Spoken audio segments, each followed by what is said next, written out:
Hello, welcome to FM Corner. I'm Danny Koontz, Director of Relationship Management for Windy City Equipment. Today on the podcast, my special guest is Terry Byerly. Terry is with JLL Technologies. He's the Global Director of Customer Service Operations. Terry, how are you, sir? I'm doing great, Danny. Thanks for inviting me. I appreciate it. Thank you very much for taking the time to do this. So let's start like we usually do. Talk a little bit about your career, kind of early to how you got to where you are now. Okay. I'll try to run through it quickly because this goes back to 1980 when I started. So I started slinging parts at a auto parts place, worked my way up to manager and decided this is not what I want to do. I don't want to be in the retail environment. So I was able to actually get a corporate job with CSK Automotive. Moved to Phoenix, Arizona, and did a bunch of different roles at the corporate office, anything from training, district manager, merchandise presentation, replenishment. And then I had a boss who I had worked for previously, became the VP of construction and facilities. And he says, "Hey, Terry, I need you to come and help me build up the facilities team. I don't have anybody there, and there's really not a department. I want you to create it." So I took that opportunity. Really, the only background I had is my dad's been a plumber all his life, so I'd go on jobs with him. But other than that, I really didn't know much about facilities. I kind of had to learn it on the fly, right? I had some in-house technicians that we had, and my job was to have them report to me, no longer to the regional manager, and then go hire a bunch more in the markets that we didn't have a technician at. We also used service providers in addition to that. But mostly it was in-house technician work. So learned a lot about that, toured with the technicians, got elbow to elbow with them and fixing parts and stuff. So I learned a ton there, put together a bunch of programs, PMs, capital planning, all that kind of fun stuff. But I really didn't know much about facilities in general. So I joined Prism, which is now called Connects FM. Sure. And, went to the breakout sessions and learned a lot and found some mentors that I could really pick up the phone and call when I had a question. And then I got a call from a recruiter and says, "Hey, you want to move out to Dallas and work for Pizza Hut?" Yum. And Danny, that's when you and I met, right? Sure. We met at and then we met at I can't remember which conference it was, but I was really impressed by you. Consider you one of my mentors for sure. At that point, I had 7 facility leaders on the East Coast. They were basically doing project management. They didn't do the day-to-day facility maintenance. The stores handled that. We had about 900 locations on the East. We had 1,700 total, so it was a big chunk of restaurants we were managing. But there again, I no longer wanted to be part of Prism because now I'm in a restaurant. I need to learn more about how restaurants function. I need to learn about equipment quickly. So RIFMA helped me do that. RIFMA, for those of you that don't know, is Restaurant Facility Management Association. If you're in the restaurant industry and you're not a member of RIFMA, I highly recommend signing up. It's a great community. Absolutely. That's where I built my network. Got to be on the board of directors. In fact, I followed Danny. He was the treasurer. And when went away, he handed over the baton to me. And his famous line was, "We still got money, Terry. Don't mess it up." So once I was doing that, now I'm on the advisory board of directors along with Danny and a bunch of other people that used to be on the board. And I earned my CRFP certification. And that was not easy. In fact, I'll be honest with you, I didn't pass the first time. I didn't either. I took it, finally passed. Danny, I think you had something to do with the writing of that test, so I can thank you for making it difficult. It was tough. The very first one that we had was very hard, very hard. Yes. And I took the beta test, so it's when it had way more questions than it does now. Sure, right? Sure. We were kind of testing out. Wrapping that up, I guess I introduced CMMS to Pizza Hut Yum, and that was a huge game changer.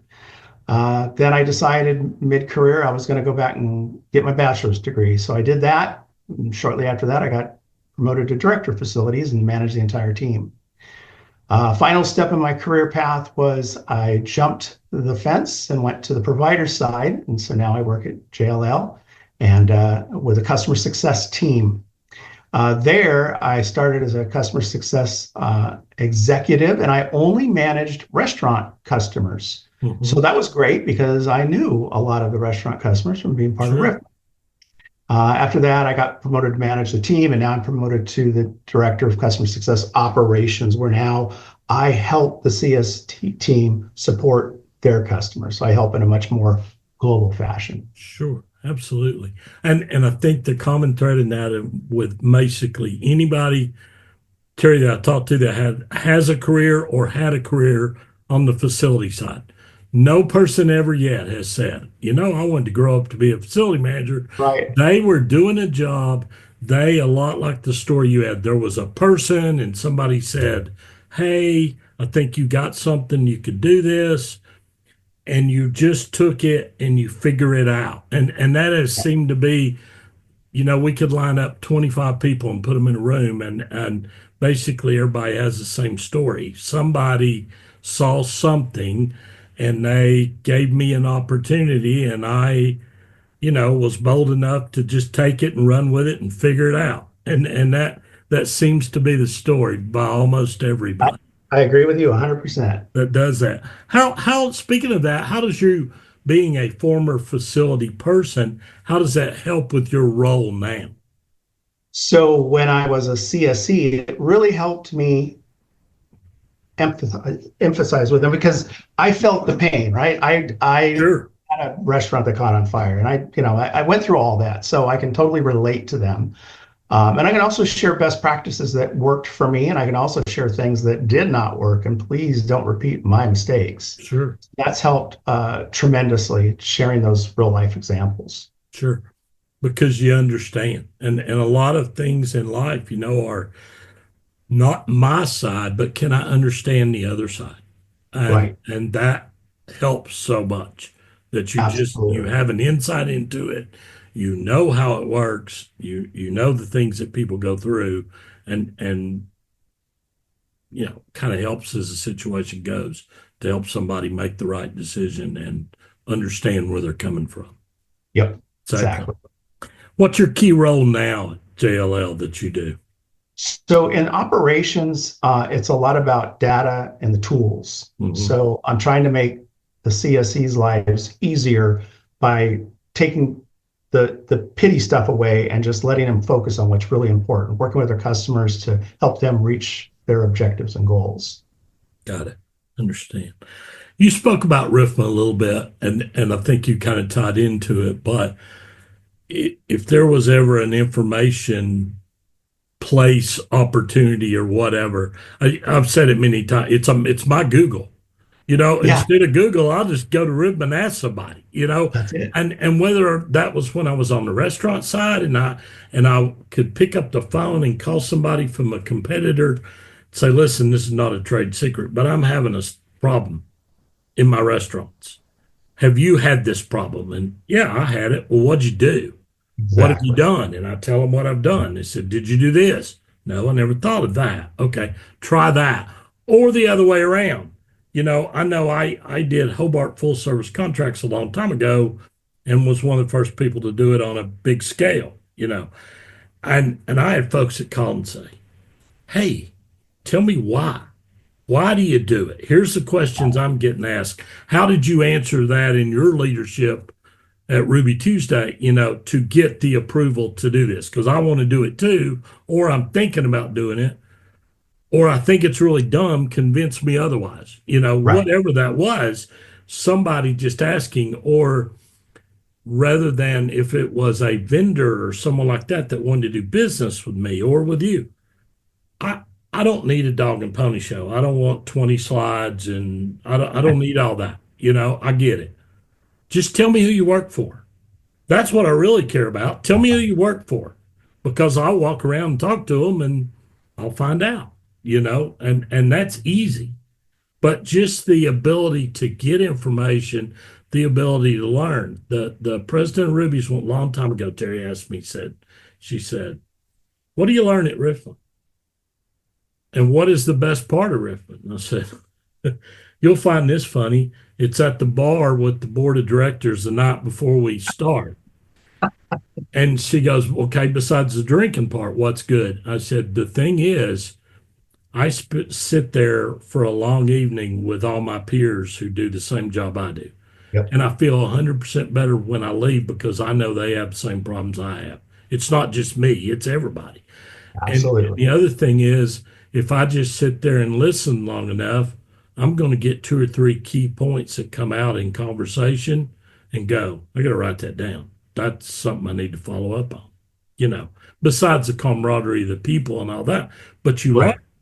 and you learn from everybody in that. And I think that's, the big part of RIPMA where it can help people, as you said, if you're in the restaurant business, you're doing as a vendor doing restaurant work, or you're a restaurant person, you need to be in it because the ability to learn is so great. Not Yeah, have I would say figured out. again, line 25 people up and say, what's the number one thing you get from RIFMA? It's going to be networking, right? It's Sure. building a network of fellow professionals that you can lean on and go to for support. I also liked it because then I got exposed to many new vendors and service providers that I was not aware of and things Sure. that they do in the markets that I service. That was always helpful. And then volunteering to present at some of the breakouts Yep. forced me to get out of my comfort zone. No one loves to get in front of a group of people and talk. You got to kind of build up to that. I mean, you're a natural, but I'm not. And I've grown a lot by having that opportunity given to me to be able to present at different Sure. sessions. To get out there. Sure. Absolutely.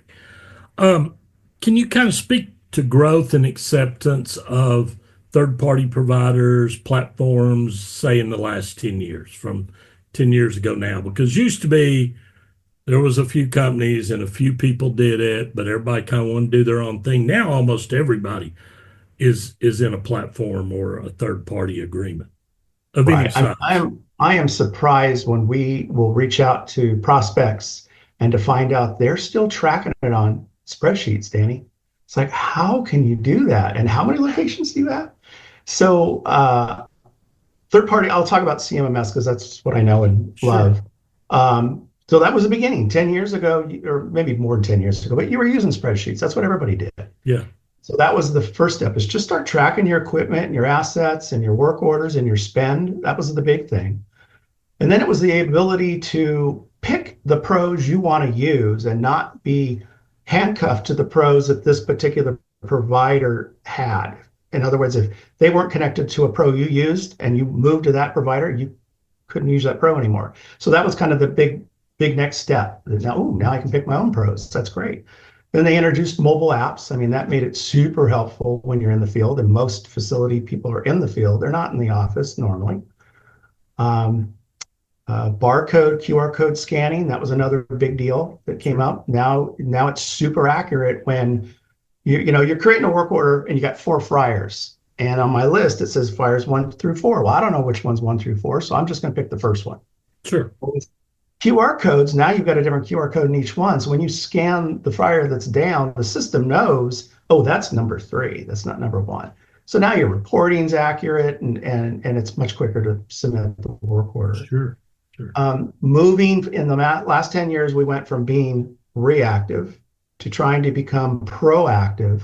And now we're getting to the point where we're getting to be predictive with IoT sensors, right? And now runtime on machines and when a machine's going to go down before it goes down, not after. And now you're not able to use that machine or produce food or whatever it is that you do in your industry.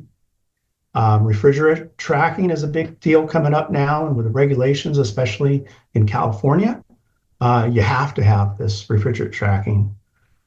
Business intelligent dashboards, that's another thing that's been introduced. So now you're managing by exception. And so you're not looking at everything, you're looking at the things that need your attention the most, kind of the 80-20 rule. And then lastly, I'll just end it on AI. I mean, that's the future, right? I mean, that Sure. is going to make all our lives easier and make better business decisions. Sure. I can remember when we first at Ruby's rolled out our first platform. And it took us over 15 months. Yeah. And that's in the very early days, and I called it the Bible. Okay, tell me everything that can happen in your building. Tell me how you want to handle it. Tell me how much you want to spend, and so on. And you go, okay, that can't be a big deal. Well, you're writing for days, Yeah. and then you're trying to figure it out because it's things you've always done on the fly, and now I have to put it in writing so that a procedure can be followed. And so we did. I remember we rolled 50 restaurants to start. We did that for 8 months in Atlanta, just Uh-huh. so I could figure out how it worked. Because again, this was all new to Right. everybody.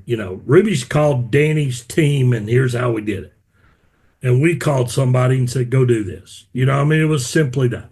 Yep. And so there was a learning curve on our end, there was a learning curve on theirs.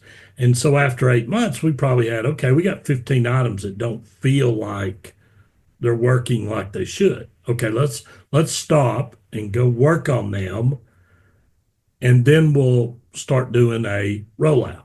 And you traveled all over the country, and you went to all these operational meetings, and you explained how great it was going to be, and so on. And then you listened to all the phone calls when somebody said, I thought you said this was easy. No, I didn't say it's easy. I said this will be great when it's done. It's And done. but you learn because it was so foreign to everybody. Having managers send in a work order. They never sent a work order in without picking up the phone and calling because they didn't trust the system. I mean, Yeah. just a whole thing. But now it's great, and the information that you get to be able to manage to your budget, which has always been a very difficult thing in facilities, is managing to your budget. I mean, I remember the days of, I got a number. This is your number. If you spend more than this number, you can figure out what happens. And that's all there was. This is a Right. number. Hit the Yep. number. Well, okay, I'll manage old school. 6 months, Yep. I'll go hard. 7 to 9 months, I'll start to slow it down. Yep. And then 10, 11, and 12, I'm doing emergencies only, and I'm managing exactly to the number. And I'm moving everything else into the first month of next year, and here we go again. Start it all over again. Yep. Yeah, I mean, if that's my only job is get to the number and get as much done for the number as you can, okay, I got it. But you're guessing. I mean, you know, you have no idea what's going on in 900 restaurants across the country and so on, and you don't have data that you have today to kind of help support it. It's huge, huge. How many water heaters have you had to replace on a Saturday night? You know, Oh yeah, because exactly. it's Saturday and it's out, and somebody's got to drive a truck to somewhere. And I mean, now to be able to predict, hey, this is, it's on its Right. last legs. Yep. Let's at least get one in town that's sitting there at my plumber's warehouse or somewhere, so that if it goes, I'm back up and running. Yeah. And Just then to really get ahead of the curve, now you can produce reports that says, okay, and these are the water heaters you should plan on replacing next year. Build your capital budget now. absolutely, absolutely, it's great. What do you look for, Terry, in a person that works on your team? What are you looking for? So for our team, that's a customer success executive. So, they got to have strong people skills, got to be able to work with the C-suite, Sure, have a knowledge of SaaS, software as a service experience, and then also customer success experience. So if they come from a CS role or even a support role and they've dealt with customers a lot, those are the top three things. And I know you said three, but I'm going to throw a fourth one. It's sure, facility background. If they got that facilities knowledge, that's a huge plus. We don't require it, but I look for it. And if sure. they've got it, they're just that much more valuable. That's a I great. was kind of like the first guy at JLL to come in that didn't have a CS background. I was exactly the opposite of what I just described, but I had the facilities and I knew restaurants. Sure. I'm still here today, so I must have done all right. There you go. What's the most rewarding part of your job? Definitely helping people grow, helping them remove barriers just to help the team become more productive. I get a lot of satisfaction out of that. That's great. That's great. Who were your mentors, Terry? So early on, you were talking about people who are willing to take a chance on you. They see something in you. That Yeah, was Cliff Sipes. He's the guy that got me into facilities to begin with. When I came over to Pizza Hut, you remember Joseph Shortino? He was I my do. boss. Hmm. Great guy. I learned a lot about how to manage people. He was the best people person I know. I actually have you on the list, Danny, because you're the treasurer of RIFMA and my go-to guy. And I call you the facility Jedi Master. If I had a question about anything, you were the guy. So We have been friends and provided help to each other for many, many years, and very, very grateful for that. And it goes both ways. It's I was trying sometimes to you to figure it out. me, I and think it's it's like some 18 years I've known you. yeah, Yeah. sometimes me to you. So it goes both ways. But again, that's what one friendships are about, and great partner relationships where you can pick up the phone and go, "Hey, I got a question. Can you help me and answer it? Or here's what's going on." We've done it with, as in today's world at Windy City, where we're supporting a ton of different customers, which means we're supporting a ton of different platforms. And we've Right. had conversation where I've called you and go, "Okay, Terry, I don't know anybody else at JLL or Corrigo, help me here. Absolutely. Here's our problem, or here's what's going on. Can you help me with that?" And that's the other thing. People don't think about that a lot, but we're probably supporting, I don't know, 15 platforms. No And, idea it was that many. and everyone is different. Yeah. And everyone has different requirements and so on, which is fine. That's just part of it. But that is, you have to learn to be proficient, you know, Yes. in 15 different ones. What's your biggest challenge you ever faced in business? Doesn't have to be now, it could have been years ago, but what happened? How'd you handle So you kind of alluded to it earlier. Hit budget. Got to hit budget it? no matter what.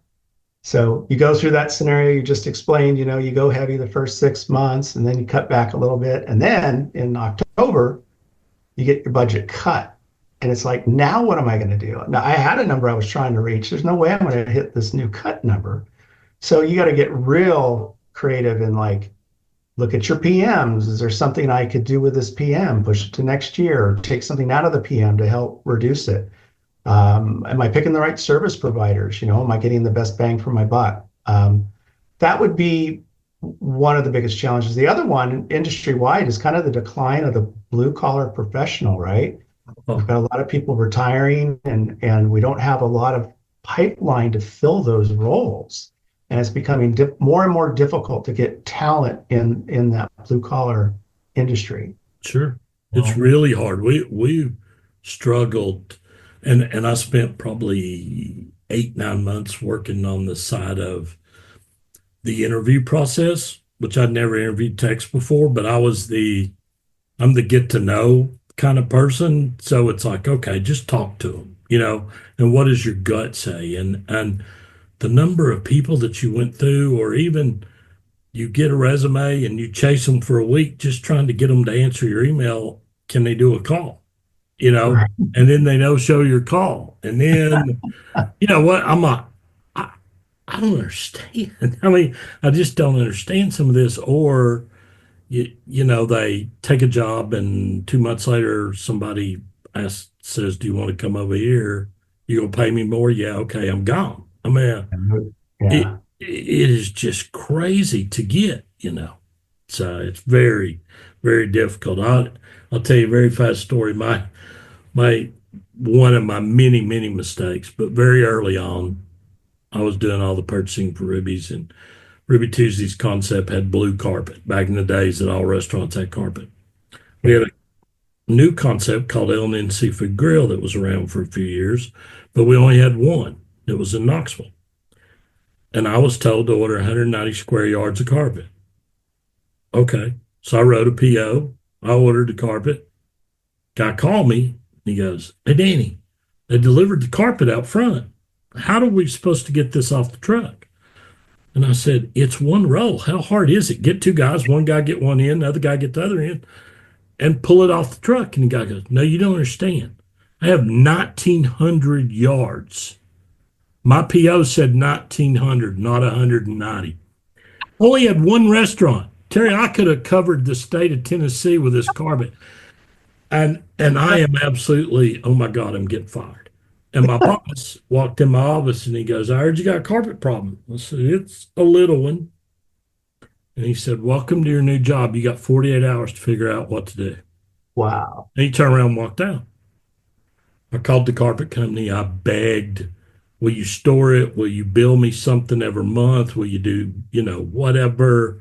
I called anybody I could ever think of. Hey, you need green carpet? It's on sale. We'll deliver it today.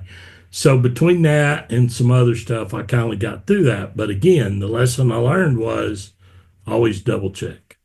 There you go. Always double check yourself, you know, not Very 1,000 nice. yards and me yelling at a guy to take it off the truck. Guy goes, come out here and look, and I walked out. Oh no. Oh my God. Green carpet for sale. My last question for you, Terry.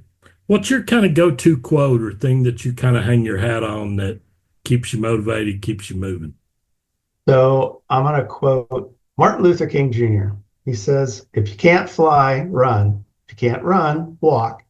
If you can't walk, crawl. But by all means, just keep moving. Great. I used to just say crawl, walk, run, but I like this one way better.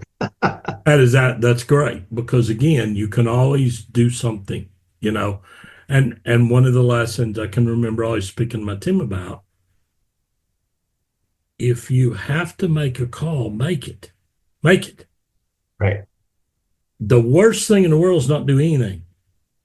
Pick one. It might be wrong. There's a real good chance we can go backwards and fix it and do something different if it turns out not to be right. But make a call. And like you said, just keep moving forward, not just, okay, I'll stop and I'll wait. No, wait. Go. Do something.